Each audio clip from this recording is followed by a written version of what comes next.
Okay जी, finally हम Christmas island पहुंच चुके हैं खैर खैरियत से। अस्सलाम वालेकुम and welcome back to my YouTube channel from Melbourne Australia.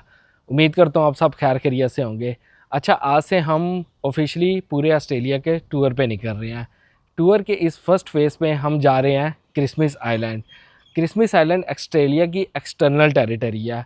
अच्छा, ऑस्ट्रेलिया की अगर बात की जाए तो इसमें 6 स्टेट्स हैं और 10 टेरिटरीज़ हैं। टेरिटरीज़ को फर्दर डिवाइड किया गया है इंटरनल टेरिटरी में और एक्सटर्नल टेरिटरी में। इंटरनल टेरिटरीज़ हैं वो 3 हैं और वो मेन लैंड में ही हैं, जबकि एक्सटर्नल टेरिटरीज़ वो 7 हैं और वो ऑस्ट्रेलिया मेन लैंड से बाहर इंडियन ओशन में है। तो एक्सटर्नल टेरिटरीज़ बेसिकली ये आइलैंड्स हैं।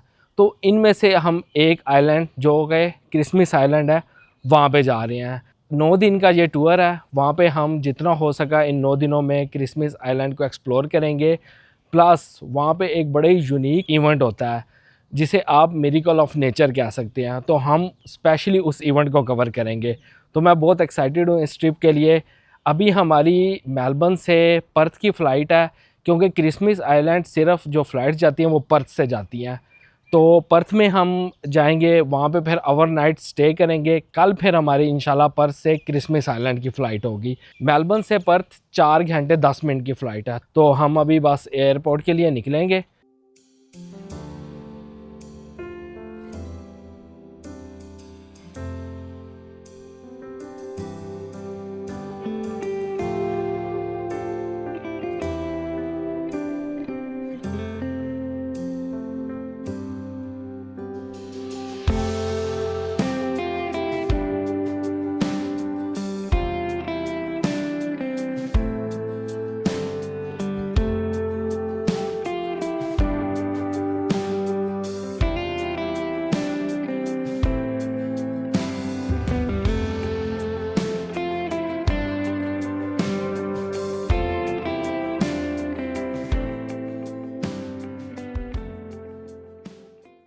ओके जी, हाँ फाइनली हम पर्थ पहुंच चुके हैं। तो दोस्त पिक करने आ गया था, लेकिन वो दोस्त कैमरा शाय है, इसलिए वो कैमरे के सामने नहीं आ रहा। अभी हम एक पाकिस्तानी रेस्टोरेंट है इधर रवायत के नाम से, उधर आए हैं और उधर हमने ऑर्डर किया ये मटन कढ़ाई। तो बस भूख बहुत ज़्यादा लग रही है, तो अभी बस ये मटन कढ़ाई खाएंगे और इसके बाद इंशाल्लाह फिर दोस्त की तरफ जाएंगे और रेस्ट करेंगे, क्योंकि कल सुबह की अर्ली की फ़्लाइट है।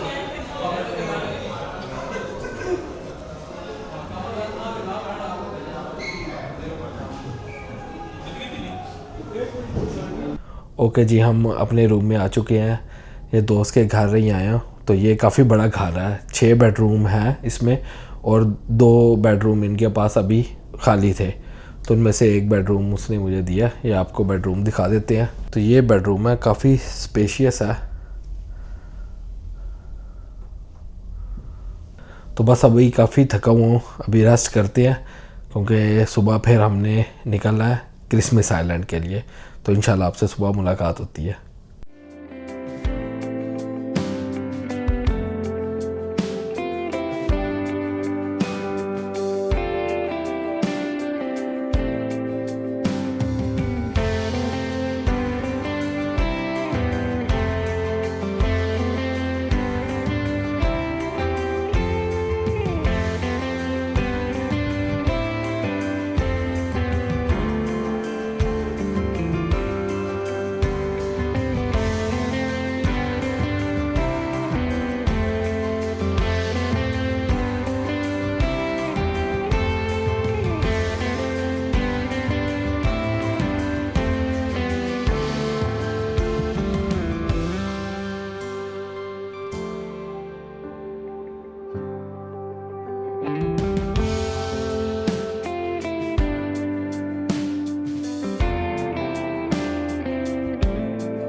ओके जी, हम अभी पर्थ एयरपोर्ट पहुँचे हैं। बैग चेक इन हमने कर लिया है, तो अभी बस 1 घंटे बाद यहाँ से क्रिसमस आइलैंड की फ़्लाइट है। अब इस फ़्लाइट में हमारे 2 स्टॉप ओवर हैं। जो पहला स्टॉप ओवर है वो है पोर्ट हेडलैंड में, तो यहाँ से उसका जो फ़्लाइट टाइम है वो अप्रॉक्सीमेटली 2 घंटे बनती हैं। शॉर्ट स्टे ही है, 45 मिनट्स का वहाँ पे स्टे है। वहाँ से फिर हमारा अगला जो स्टॉप है वो कोको आइलैंड है। ये कोको आइलैंड है, ये भी ऑस्ट्रेलिया की एक्सटर्नल टेरिटरी में आता है, तो वहाँ पे हमारा 50 मिनट का स्टे होगा और फिर उसके बाद हम क्रिसमस आइलैंड पहुँचेंगे। तो ये टोटल फ़्लाइट टाइम जो बनता है ना, ये है 6.5 घंटे।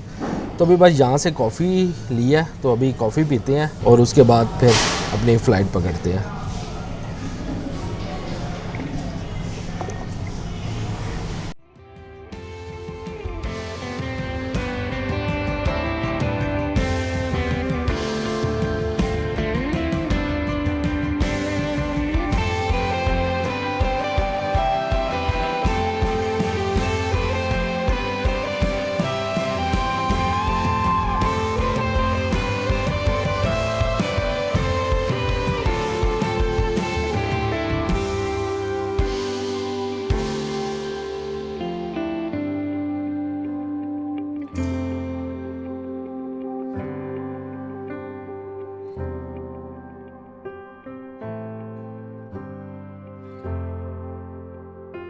ओके जी, अभी स्नैक टाइम हुआ, तो इन्होंने दिया ये बनाना लोफ, ये है, और ये अभी ट्राई किया, अच्छा मज़े का फ्लेवर है। और साथ में एप्पल जूस लिया, तो और ये पानी की बोतल।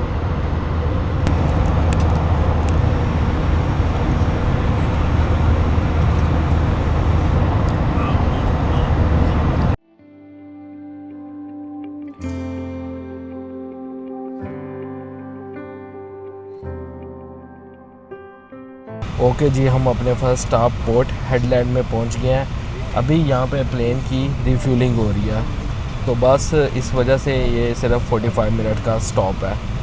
तो इसके बाद इंशाल्लाह अगला स्टॉप होगा कोको आइलैंड का। अच्छा, पोर्ट हेडलैंड के बारे में मैं आपको थोड़ा सा बताता चलूँ, तो ये वेस्टर्न ऑस्ट्रेलिया की स्टेट में ही आता है और ये पिलबारा रीजन का सेकंड लार्जेस्ट पॉपुलेटेड टाउन है। पिलबारा रीजन कहते हैं large dry sparsely populated land को। स्पार्सली मतलब थिनली इरेगुलर मैनर में आबादी जहाँ पे हो, तो उस एरिया को स्पार्सली एरिया कहा जाता है। तो इस रीजन का जो लैंडस्केप है वो काफ़ी एंशियंट है, और मैंने प्लेन से कुछ शॉट्स लिए हैं, तो आपको नज़र आ रहा होगा कि जो अर्थ है यहाँ वो रेड कलर की है, और यहाँ पे ज़्यादातर एबोरिजिनल्स ही रहते हैं जो यहाँ के नेटिव थे। और ये मशहूर जगह है मिनरल्स के लिए, यहाँ पे काफ़ी ज़्यादा मिनरल्स पाए जाते हैं, जिसमें आयरन ओर है वो काफ़ी मशहूर है और काफ़ी ज़्यादा तादाद में पाया जाता है। और यहाँ काफ़ी गर्मी है, मैंने अभी टेम्परेचर देखा तो तकरीबन 33 डिग्री है, जो कि यहाँ के हिसाब से बहुत ज़्यादा टेम्परेचर है। लेकिन खैर, हम अभी प्लेन में ही बैठे हैं, अंदर एसी चल रहा है, टोके का सीन है।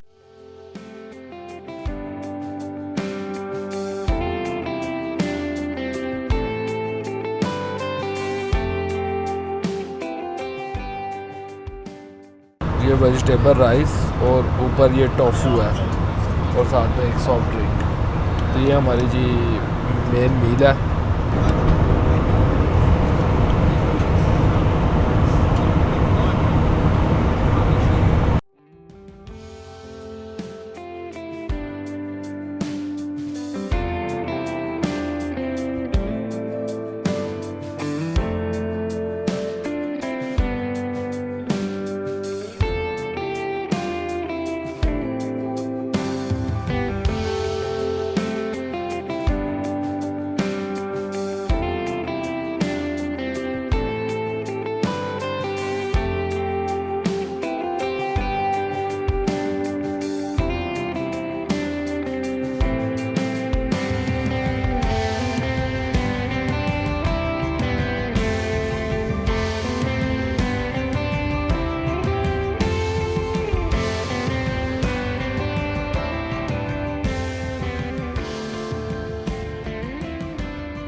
ओके जी, हमारी फ़्लाइट है वो कोको आइलैंड लैंड कर चुकी है, तो अब यहाँ से ट्रांजिट है क्रिसमस आइलैंड। 50 मिनट का ये स्टॉप ओवर है और ये आखिरी स्टॉप ओवर है। इसके बाद हम क्रिसमस आइलैंड पहुँचेंगे। तो ये बिल्कुल एक छोटा सा ही एयरपोर्ट है, ये वेटिंग रूम है। यहाँ पे अभी अपनी अगली फ़्लाइट का वेट कर रहे हैं और वेदर ट्रॉपिकल है, यहाँ पे गर्मी है।